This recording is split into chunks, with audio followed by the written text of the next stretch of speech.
You know, when you think of hip hop, you think of raw, unfiltered stories, beats that grab you, and voices that speak the truth. But these days, you get 20-second TikTok loops about a dance move, a chorus that repeats way too much, and then poof, it's gone. So, did Spotify kill hip hop? Or maybe it was TikTok, or even maybe it was both. Let me talk to you for a second, right? This is Retro. Welcome back to the Retro Class channel. Let me break down something real fast. How we went from classic albums to algorithm-approved singles, and whether hip-hop as we know it can survive. Let's start with Spotify. When it first hit, we all thought, yes, music discovery at my fingertips. But here's the trick. Spotify's algorithm doesn't care about art. It cares about attention, about what makes you stay. And for a lot of hip-hop, that means catchy beats that get you hooked in seconds. Gone are the days of intro tracks that take time to build up a world or a narrative an artist wants to make. Now it's all about grabbing you fast right now, because otherwise you'll just scroll. But what does that do to an artist? It means their success might depend less on their actual message or artistry, but more on whether they can fit a formula that Spotify prefers. And guess who figured out that formula? Not just the labels, but independent artists also. So they create songs that are made for streaming. They repeat and repeat and repeat. And this approach to music kind of led to the TikTok effect or TikTok artists. And that's when things started to look really manufactured. Okay, so now TikTok. If Spotify changed how we listen, TikTok changed how music happens in the first place. Imagine this. You pour months into crafting a song, selecting beats, sampling, rewriting, and all the other amazing stuff that goes in creation. But TikTok decides that 15 seconds you upload it becomes your whole career. One snippet, one chorus, and if it's good for a dance trend or maybe even a meme. Congratulations, you have officially become a TikTok artist. But it doesn't stop there. Labels see what works, and they think, hey, why not just make all songs 15 seconds friendly? So now, instead of track with substance, we get music that sounds like fast food. It's cheap, it's quick, and it's everywhere, but no one remembers how it tastes. And while it might seem like we get a new artist every other day, 2 times out of 3, we get more one-hit wonders than anything else nowadays, and it feels like the whole listening experience has become somewhat cheapened because of this. So people are always left wondering, who's the next Kendrick Lamar? Who's the next Nas? And at some point, the question I keep hearing from people is, who let hip-hop die? So I want you to hold on to that for the rest of the time we're talking, because this isn't just a fad. It's a part of a deeper issue with streaming numbers in general. See, the real villain here? It's the numbers. The entire industry is obsessed with them. Spotify streams, TikTok plays, YouTube views. To make it, you need numbers. And to get numbers, you need a hit. Not a good song, not even an authentic one. Just one that performs well. Artists who used to pour their hearts into every line are now focused, will this get streams? Will this go viral? Will I be able to pay my rent because streaming platforms don't pay artists anything practically? Because they ain't making a lot of money off of streams, just letting you know. And that's not how hip hop was meant to be. Hip hop used to be about storytelling, culture, and history. Now it's all about who gets saved to a playlist. If you can't make a playlist friendly track, well, good luck getting noticed. The reason why playlists are so important is because algorithm dependency.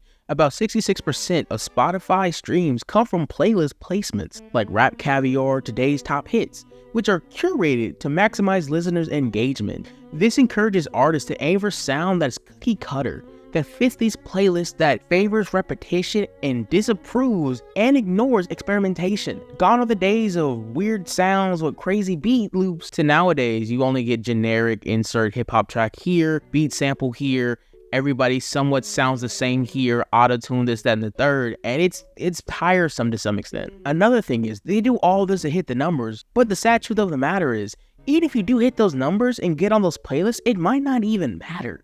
So let's say you play the game. You make the song that's catchy, short, goes viral on TikTok. Spotify puts you on the Rap Caviar playlist. You're streaming in the millions, living the dream. But are you? Because the second your numbers drop, the machine moves on. Fans on TikToks, they're on the next trend. Spotify pushes the latest viral track to keep those stream numbers rolling. And you're just like that. You're the breakout artist, that forgotten playlist filler, the person that was popping last week to whatever you are today. You're a modern one-hit wonder, and it sucks. One-hit wonders have become so common. In 2021, Billboard reported that 75% of viral TikTok tracks lost traction within 3 months. This short lifespan of TikTok trends show how quickly a hit can fade. making it tough for artists to maintain lasting careers. It's like the industry itself has become a one-hit wonder machine. And for hip-hop, a genre that's always been about a lasting impact, that's a problem. So, with all this bad, why even be on a DSP or a digital streaming provider? See, I know the industry lingo. I have done some research. I've been doing my researches. Okay, so it's easy to focus on the negatives, but let's give streaming some credit. First off, accessibility. Streaming platforms have made music more available than ever before. Back in the day, you needed a radio play or a record label to reach big audiences. Now, any artist with Wi-Fi can upload a song on Spotify and potentially go viral. And it's not just big names who get a shot. A lot of independent artists use platforms like Spotify, SoundCloud, and Apple Music to build a fan base without a major label. For example, Chance the Rapper and Russ built their followings almost entirely through streaming, proving that you can do it and you don't need a label to succeed. In fact, Spotify literally has programs dedicated to promoting emerging artists, independent artists, and giving a boost to those outside the mainstream. Another upside, diversity in listeners. With streaming, a hip-hop artist from Atlanta can be heard by fans in Tokyo, Paris, or anywhere else in seconds. It brought global exposure to hip-hop subgenres like UK drill, Afrobeats influenced rap, and even Korean hip-hop, creating a more diverse listening experience. But here's the flip side. These same benefits, the global reach, the exposure, and the stats, are also part of the reason why hip-hop feels different. Look, okay, so it's not all doom and gloom. There are artists that are fighting against the algorithm-driven TikTok dependency system. They're putting out projects that stick with you and that have something to say. They may not always make the top playlists or blow up overnight, but they're keeping hip-hop soul alive. The question is, will the industry let them? Or are we headed towards a future where hip-hop is just another genre of background noise? Either way, if you're sick of the algorithm pushing, maybe it's time to dig a little bit deeper. Do what you can to find tracks that just won't be here today and gone tomorrow. Maybe find something with substance. I'm not going to say everything you listen to is bad or whatever. Who am I to judge your music choices? But I will say this. If TikTok pushes it towards you multiple times and it's a dance trend, maybe look a different way every once in a while. And who knows, maybe one day when TikTok is defeated and the algorithm doesn't matter as much, we'll see hip-hop artists reclaim their voice and become the voice of the people again and speak the truth and fight the power and all this other old head mentality energy. I'm not saying we gotta go back to like the 80s of rap or nothing like that. I wouldn't want that personally.